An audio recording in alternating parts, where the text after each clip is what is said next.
Hello friends! So today I thought I would show you how I can take complicated designs and put them into the foam in such a way to make my life a lot easier. Plus I can also show you a little bit of foam sculpting at the same time. So let's get started. First you find a base image for what you want to do with the foam. Then you put it into the laser engraver and you can engrave it into the foam. We always prototype using cardboard since that's a very easy way to test and see if it works. Once we've scaled it and we're happy, then we can take the engraver and start using it on the foam.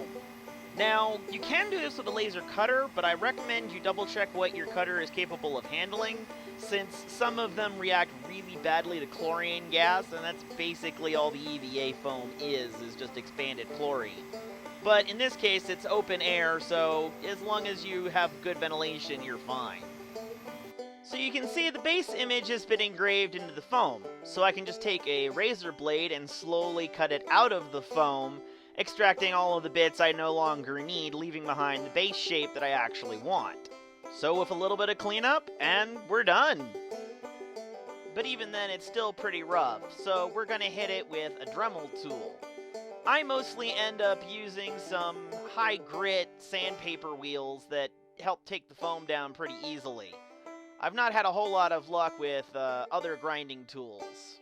So we're just going along and trying to clean up any rough edges that were left by the box cutter when we were using it to cut stuff out.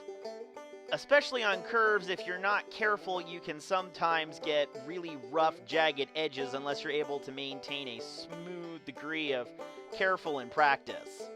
And actually, if you pay attention, you can see where I ended up having the foam catch on the disc, and it wound up going across my finger. Didn't hurt myself, but a good reminder to always be careful what direction you're working the foam when you're using any kind of power tool like this.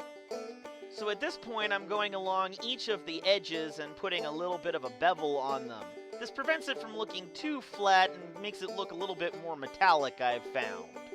It's a little bit of a pain in the neck, but it's totally worth it. Now, you can put bevels in your work with a box cutter. I can actually do a video at some point in the near future if people are interested on all kinds of fun techniques to make your foam do whatever you want. But especially for stuff like this, it's just a lot easier to grind it down rather than trying to cut it with a knife or something.